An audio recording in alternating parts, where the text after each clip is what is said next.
Queridos amigos, es una bendición poder encontrarnos una vez más para abrir la palabra de Dios.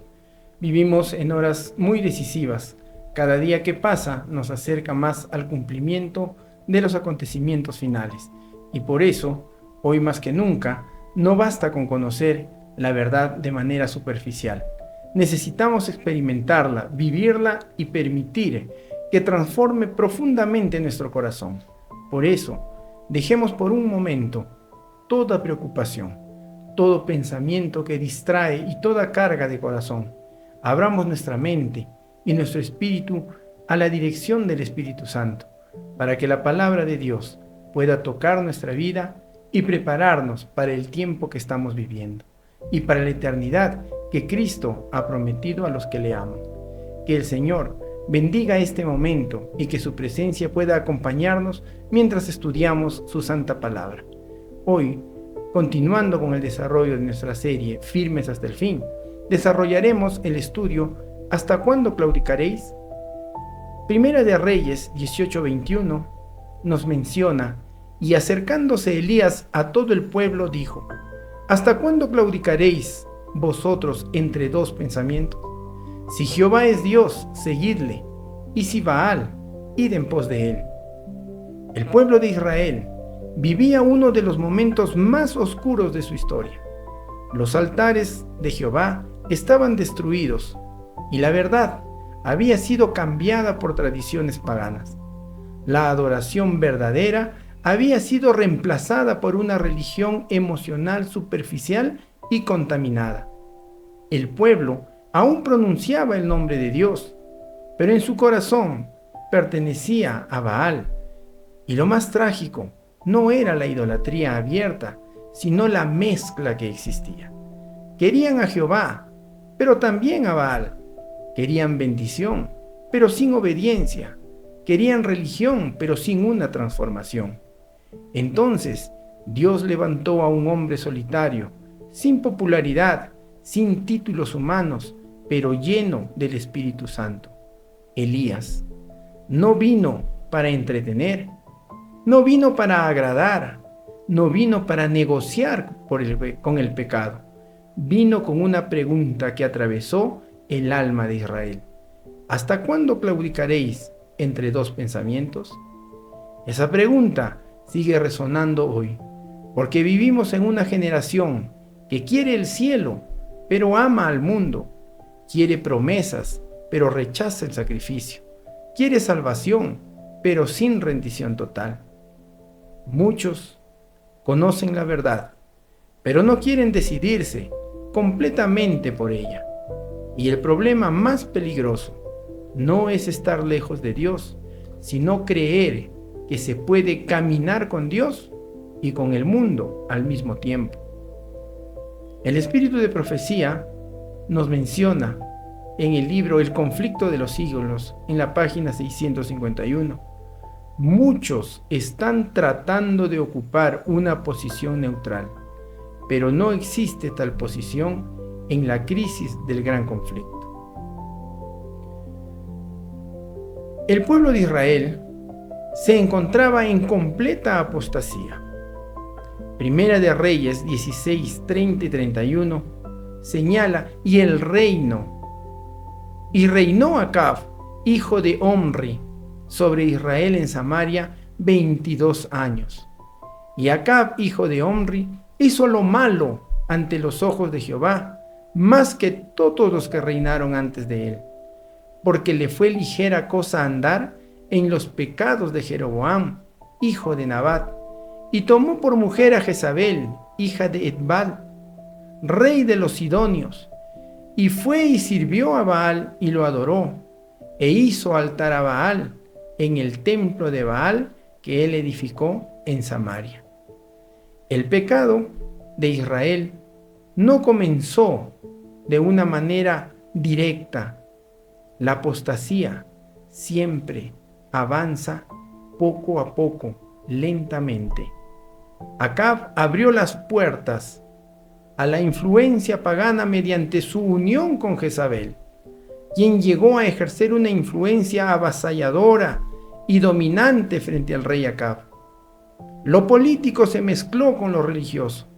La idolatría se institucionalizó.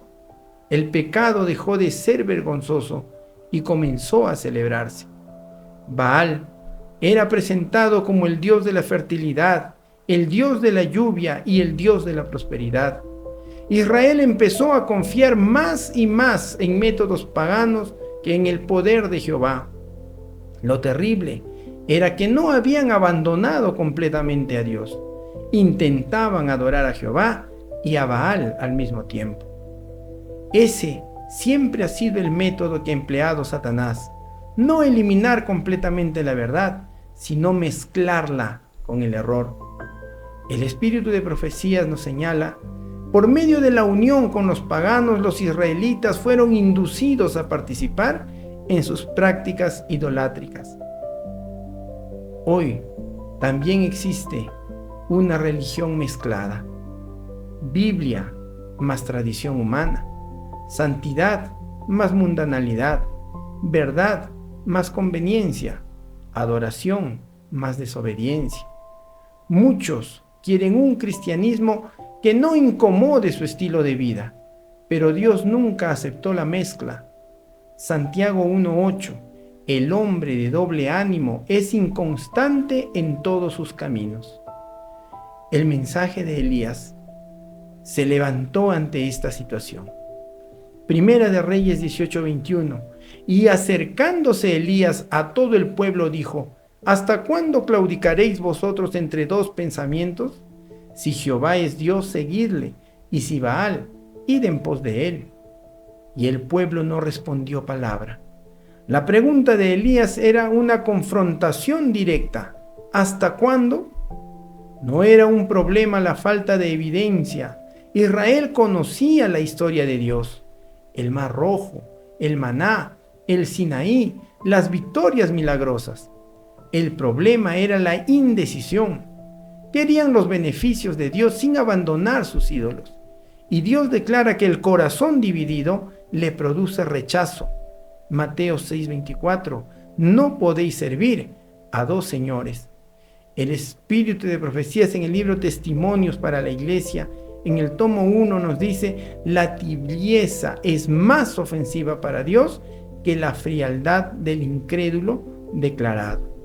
Dios puede transformar al pecador arrepentido, pero el tibio cree que no necesita cambiar. Hay personas que saben la verdad del sábado, pero no obedecen. Conocen el llamado a la santidad, pero aman más al mundo. Escuchan la voz de Dios, pero posponen la decisión. ¿Hasta cuándo claudicaréis con un corazón dividido? El monte Carmelo fue un escenario de una gran decisión. Primera de Reyes 18:19: envía pues ahora y congrégame a todo Israel en el monte Carmelo, y los 450 profetas de Baal y los 450 profetas de Acera que comen de la mesa de Jezabel. La orden fue directa. El monte Carmelo se convirtió en el escenario de una batalla espiritual. Allí estaban dos altares, dos sistemas de adoración, dos mensajes, dos poderes. No existía neutralidad. El conflicto no era simplemente entre Elías y los profetas de Baal. Era un conflicto entre la verdad y el engaño. Era una confrontación directa. Profetas y Reyes, en el capítulo 12, en la página 111 nos dice: en el monte Carmelo se realizó una demostración del poder de Dios destinada a decidir al pueblo vacilante. El Carmelo representa para nosotros el conflicto final descrito en Apocalipsis 13 y 14. Así como Israel fue llamado a decidir entre Jehová y Baal, el mundo será llamado a decidir entre la adoración verdadera y la falsa adoración. Apocalipsis 14:7: adorad a aquel que hizo el cielo y la tierra. La crisis final será una crisis de adoración. Siempre fracasó la adoración falsa. En Primera de Reyes 18, 26 al 29, vemos que los que iniciaron la adoración falsa fueron los profetas de Baal. Tomaron un buey que les fue dado, lo prepararon y comenzaron, dice, a invocar el nombre de Baal desde la mañana hasta el mediodía, diciendo: Baal, respóndenos, Baal, respóndenos. Pero no había voz ni quien respondiese. Y andaban, dice, saltando y haciendo escándalo alrededor del altar dirigido o edificado hacia Baal. Y Elías les decía, ¿no? Se burlaba de ellos diciéndole: gritad en voz alta, tal vez duerme, hay que despertarle, o tiene algún otro trabajo, o va de camino. Pero nunca obtuvieron respuesta, porque ellos adoraban a un Dios falso. Los profetas de Baal gritaban, danzaban y se herían. Había emoción, había espectáculo, había intensidad, pero no había respuesta del cielo, porque el ruido religioso jamás sustituye la presencia de Dios. Eventos de los últimos días, nos dice: Satanás sabe cómo excitar las emociones y hacer pasar lo falso por verdadero. Hoy también existe adoración basada únicamente en emociones, mucho espectáculo, mucha exaltación humana, pero poca obediencia, poca reverencia y poca transformación. La verdadera adoración no se mide por la intensidad emocional, sino por la fidelidad a Dios. Terminó el tiempo que le habían dado a los profetas de Baal y ahora correspondía a Elías. Reconstruyó el altar que representaba la adoración a Dios. Entonces Elías dijo a todo el pueblo: acercaos a mí. Y todo el pueblo se le acercó y arregló el altar de Jehová, que estaba arruinado. Antes que descendiera el fuego, Elías reparó el altar. Este es uno de los momentos más profundos de este relato y de este estudio, porque el fuego nunca cae sobre el altar destruido. Las 12 piedras que habían sido ubicadas representaban la unidad del pueblo de Dios y el regreso al pacto original. Elías entendía algo: no puede haber reavivamiento sin reforma. Mensajes Selectos, tomo 1, nos dice: debe realizarse una obra de reforma antes que pueda ocurrir un reavivamiento. Muchos quieren el fuego del Espíritu sin restaurar el altar de la oración, de la obediencia y de la consagración. Restaurar el altar es restaurar nuestra vida devocional, restaurar la reverencia, restaurar nuestra fidelidad hacia Dios. Hoy Dios sigue buscando altares restaurados, porque antes del poder debe haber una reforma en nuestras vidas. Ahora, una vez que Elías hubo restaurado el altar, vino el fuego de Dios. En Primera de Reyes 18:38 dice: entonces cayó fuego de Jehová y consumió el holocausto, la leña, las piedras y el polvo, y aún lamió el agua que estaba en la zanja. Cuando Elías terminó de orar, el fuego descendió inmediatamente. Dios respondió de manera absoluta, consumió el sacrificio, consumió las piedras, consumió el agua, consumió el polvo, no dejó espacio para dudas. Profetas y Reyes, capítulo 12. El fuego de Jehová iluminó la montaña, y el pueblo reconoció el poder del Dios verdadero. El verdadero fuego de Dios produce arrepentimiento, humillación, obediencia y transformación. Entonces, ante semejante demostración de poder divino, el pueblo cayó, dice, sobre su rostro, diciendo: Jehová es Dios, Jehová es Dios. Cuando Dios se manifiesta verdaderamente, el orgullo humano desaparece. Y después del fuego vino la lluvia.